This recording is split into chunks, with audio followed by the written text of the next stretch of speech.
face à la guerre injuste nous imposée par le Rwanda et ses supplétifs du M23. Plus un secret, comme c'est connu, c'est connu. Mais maintenant, il faut agir.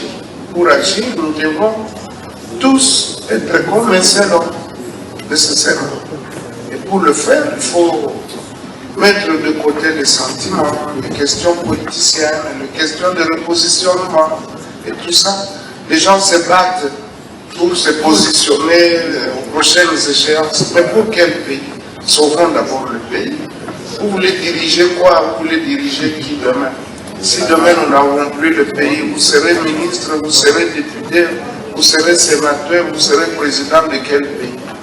L'organisation de la population à Bukavu contre le Rwandais est une des preuves de sa fidélité à l'idéal patriotique. Faire un raccordement frauduleux entre une fierté nationale et un quidam ancien du peuple RD et porteur du nom de Bahati ne change en rien du discours du président statutaire et autorité morale de l'AFDC. Encore une fois, ce plan a échoué d'autant plus qu'il s'agit d'un jeu politique manquant de puzzle déjoué.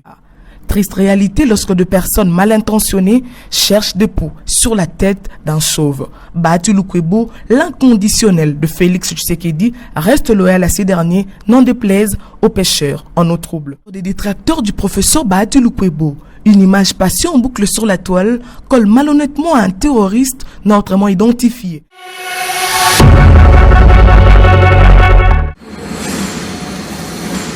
Quelques personnes mal intentionnées travaillant sans relâche cherchant à nuire au deuxième vice-président du Sénat, Modeste Bahati Lukwebo. Ils lui collent un certain Joseph Bahati comme cousin et lui font porter la maladresse d'un inconnu avec qui il n'a aucun lien de sang ni d'appartenance. Ebenezer Bwanga dévoile ce jeu dans ce récit. Joseph Bahati Moussonga, au deuxième vice-président du Sénat et autorité morale de la deuxième force politique au sein de l'Union sacrée, mal montée de toutes pièces après l'échec l'année dernière d'une autre comédie avec des audios attribués à ces nationalistes toujours dans l'objectif de discréditer le deuxième vice-président du Sénat. Ce jeu expose la manigance d'une main invisible derrière ce montage abusant de la modestie du professeur Bahati Lukwebo et surtout sa loyauté au président de la République et son attachement à ses frères et sœurs congolais à travers l'accompagnement qu'il apporte aux 6 axes prioritaires de la vision du chef de l'État pour la promotion d'un Congo solution pour l'Afrique et le monde. Qui peut oublier son appel aux Congolais du Sud Kivu au lendemain de l'attaque des Goma? Le résultat a été sans appel. Son discours sur le plateau du Sénat alors qu'il était encore président de cette chambre haute du Parlement est d'actualité. Cela, il faut que vraiment il y ait une interpellation collective et que cette fois-ci, ce ne soit pas de l'hypocrisie où les gens parlent pour parler, tout simplement.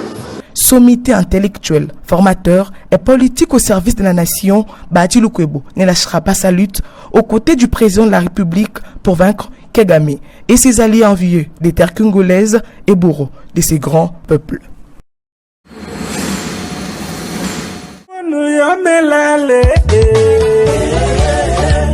Sur les traces de Kinkaster Menea, qui est en route vers les Zéniths de Paris, et les choses se confirment. Ce 13 février 2025, un hommage à celui qui a tracé le chemin, les artistes membres de l'Union des musiciens de Kikwit, Umiki, en pré-show de ce projet révalorisateur, avec pour objectif final un plaidoyer pour un pont Marshall, pour la reconstruction de la ville de Kikwit, quartier latin de la République démocratique du Congo. 13 février à l'Unikick, spectacle inédit, casting de 20 belles et intelligentes filles universitaires de Kikwit, parmi lesquelles sortira l'ambassadrice du Grand Bandundu au Zénith de Paris, casting de meilleurs gastronomes, desquels sortira le meilleur cousteau kikwitois, Bouya Boumdilangue Solo, proche du peuple, Umiki, faire briller et faire rayonner Kikwit, notre leitmotiv.